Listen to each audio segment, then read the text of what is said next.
Today is Wednesday, 5th of June, 2025, 6 a.m. Eastern Time. This news is brought to you by Preeti Capital, your trusted source for financial insights. Today, Welcome to the deep dive. Today we're cracking open the financial markets as of June 5th, 2025. We'll be using insights from Preeti Capital Market Insights as our guide. Think of this as your shortcut, really, to understanding what's moving things right now. Our goal is to unpack this info, find those, crucial nuggets for you. Let's make sense of it together.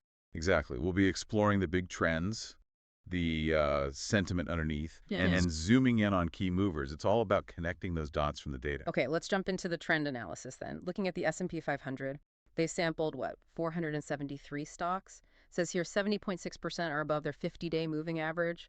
That sounds pretty positive short term anyway. It absolutely does. Yeah, that suggests some pretty decent momentum near term. But the same analysis, it shows only 46.7% are above the 200-day SMA. Right, okay. So 50-day for the short stuff, 200-day for the longer picture. And you're saying the long-term view is, well, less convincing. Precisely. That gap, strong short term but weaker long term. It really indicates a mixed market overall. Suggests not everyone's joined the longer party, even if there's recent strength. And we're seeing that kind of split in the sectors too, right? Like materials, the XLB, down almost 1%, but real estate, XLRE, that was actually up over 1%. Quite a contrast. Definitely highlights that strength isn't, spread evenly, different forces at play. And then there's the small cap versus large cap thing. The Russell 2000 to S&P 500 ratio. Yep. It dipped a tiny bit from 0.301 down to 0.299. Seems like a really small change, 0.56%. But what does that ratio actually tell us? Well, it's a pretty common gauge of market breadth, maybe risk appetite. Yeah. When small caps, the Russell, underperform the large caps, the S&P, like this tiny dip suggests, it can mean investors are maybe leaning a bit more towards larger, maybe safer companies. Okay. So you put it all together, the 50 versus 200-day thing, the mixed sectors, the small cap lag, it points towards, underlying caution, even with some green shoots. Got it. Okay, shifting to the overall market pulse. It sounds like yesterday was a bit mixed, yeah? Influenced by economic data, maybe some geopolitical stuff. The Dow actually ended its winning streak, dropped over 90 points. That's right, yeah. The Dow pulled back. But the NASDAQ, the tech side, it did eke out a small gain, 0.4%, and the S&P 500 pretty much flat, but importantly, still hovering near its all-time highs. And this wasn't just a US thing. Global markets felt similar. Japan's Nikkei, Australia's ASX. Slight declines there too. Feels like a holding pattern. It really does. Like markets just sort of waiting, reacting bit by bit, but no huge conviction globally. Okay, let's talk commodities. Some interesting moves there according to the source. Oil prices fluctuated. WTI crude closed down a bit, $62.63. Brent crude dropped a bit more. Yeah, energy was moving. But what's fascinating is gold. It did the opposite. Gold futures actually increased, closed up almost 0.5% at $3,389.20 an ounce. And the source connects that gold bump to investors looking for safe havens. Can you just quickly unpack safe haven in this context? Sure. Basically, when things feel uncertain economic worries, maybe geopolitical tension investors often shift some money into assets they see as less risky. Gold's historically been one of those. Right. And the source links this move to, well, disappointing job data that came out, which also seemed to affect Treasury yields. Yes, Treasury yields fell. How does weak job data lead to falling bond yields? Good question. So weak jobs can signal a slowing economy. If the economy is slowing, the thinking goes, the Fed might need to cut interest rates down the line to boost things. Okay. And if investors expect rates to fall, bond prices tend to rise, and their yields, the return you get, fall. So that yield drop reflects those worries about growth and maybe less pressure on the Fed. Overall sentiment, still cautious, watching the data, watching trade stuff, waiting for the Fed. Now for the really fun part, individual stocks making big moves. Applied Digital Corporation, APLD, wow. Shares surged 51%. Yeah, a 51% jump doesn't just happen. The source points to a buy rating from B. Riley, new price target. That helps.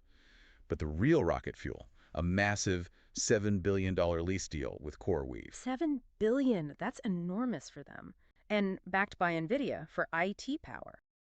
That sounds like a massive vote of confidence in the whole AI infrastructure play. It absolutely is. And, the source notes the markets may be up 13% in a year, but APLD jumps 51% in a day. Really stands out, especially when you see sectors like solar or hydrogen struggling. Shows how a specific deal can just ignite a stock. Any other major gainers? Yeah. Guidewire Software, GWRE, that was up 19% to around $259. driven by their earnings report. Interesting. So APLD was about a future deal. GWRE was more about past performance, the earnings. Although, didn't the source say GWRE actually missed on revenue expectations? It did, yeah. So even with that big jump, it wasn't a perfect report. There are always layers, right? Yeah. Rarely just one Okay, thing. so on the other side, the losers? IQ Still Inc., IQST is mentioned. Despite setting a pretty ambitious goal, $1 billion in revenue by 2027. Yeah, IQ still. Despite strategic moves like buying Globetopper for fintech stuff, they're facing headwinds. The source notes they just did a reverse stock split. Had to, just to stay listed on NASDAQ. And reverse splits, the market doesn't always love those, right? Hmm. Can signal underlying problems keeping the price up. Exactly. It can be seen negatively. Then there was Asana, ASAN. Big drop, 17.6%.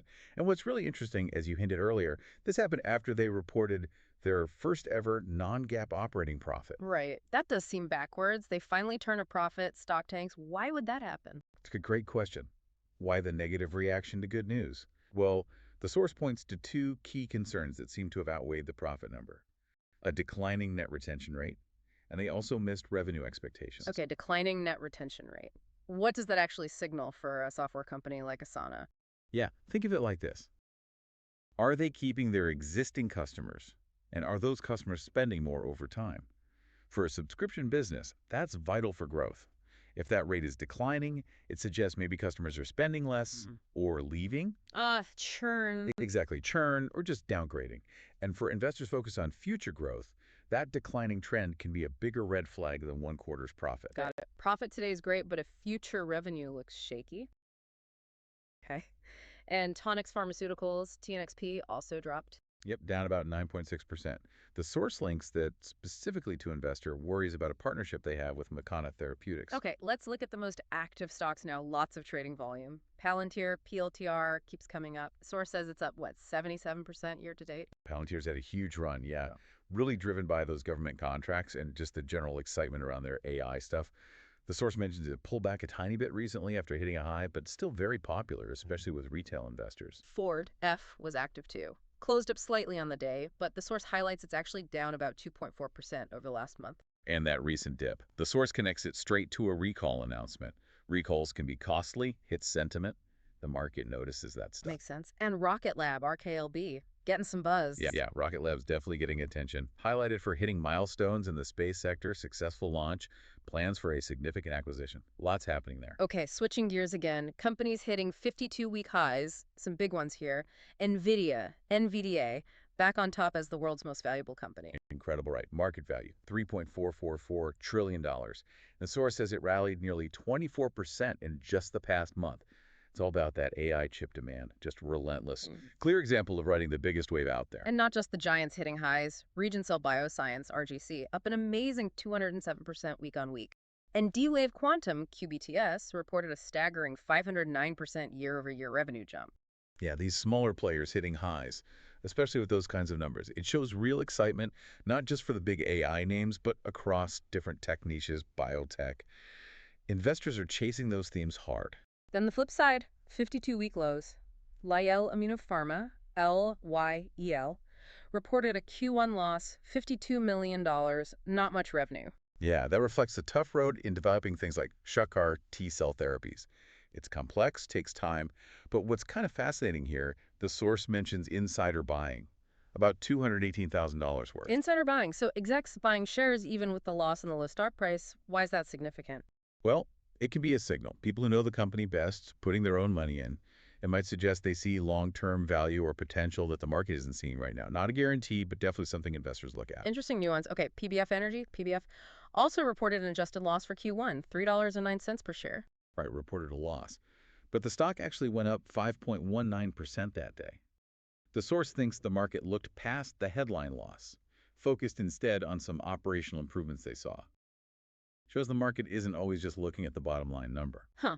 And contrast that with Dollar Tree. Shares fell 6.8% after their Q1 results, which were described as mixed. Yeah, that highlights the struggles maybe for discount retailers right now. Even if you think they do well in uncertain times, if the results aren't strong, the market reacts. Shows pressure even in seemingly defensive sectors. Okay, finally, the source gives us a watch list, stocks to keep an eye on. Seems like a really diverse group. Broadcom, AVGO, big earnings report coming up. Stocks surged, and there's an implied move. Yeah, Broadcom's got earnings soon. The implied move, 6.99% here. That's basically what the options market is pricing in, sort of the market's guess on how much the stock might swing up or down based on the earnings news. Interesting metric for anticipation. Who else is on the watch list? Let's see. Haleon. HLN, that's a consumer health company Pfizer spun off, facing scrutiny now that Pfizer sold its stake. Lululemon, L-U-L-U, expected to show modest earnings growth. Ferrovial, F-E-R, showing strong core earnings.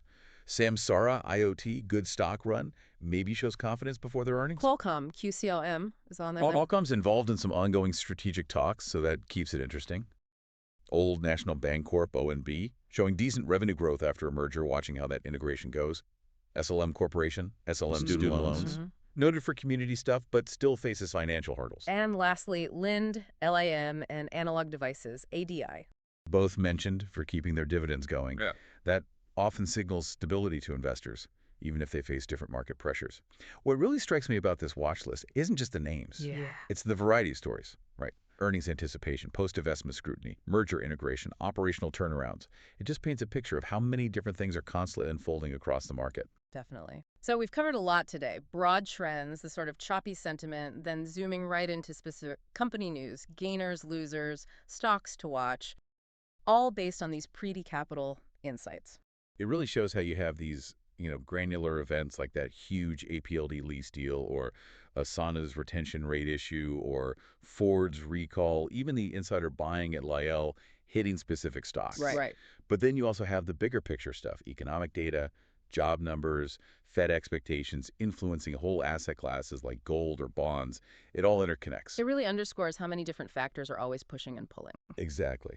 Which kind of leads to a final thought for you listening. In this market, with all these mixed signals, this varied performance, which specific piece of data that we talked about today, maybe it's a 50-day versus 200-day split, or the small caps lagging, maybe it's gold's move, or a specific company story like APLD or Asana, which piece do you think holds the most weight in maybe predicting where the market turns next?